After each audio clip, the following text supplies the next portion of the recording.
Tonight, it's a 1-2 punch for R.Kelly. Published reports say his record label is dropping him, and his former road manager surrendered today. James Mason is accused of threatening one of R.Kelly's accusers. The CBS 46 Bulldog, Jonathan Carlson, went to Mason's listed address, and wait until you see what happens next.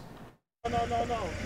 Anything you want to say to R.Kelly? More on that in a moment. Singer R.Kelly's former road manager James Mason turning himself in Henry County this morning, months after a warrant was issued, accusing him with threatening a local family, accusing his former boss of holding their daughter against her will. A warrant was issued for Mason last summer, but sources at the prosecutor's office tell me he was touring and they couldn't find him. A short time after he bonded out, when I showed up at his listed address, a car was pulling out of the driveway. When I stopped it and introduced myself, Hey, I'm Jonathan from CBS 46.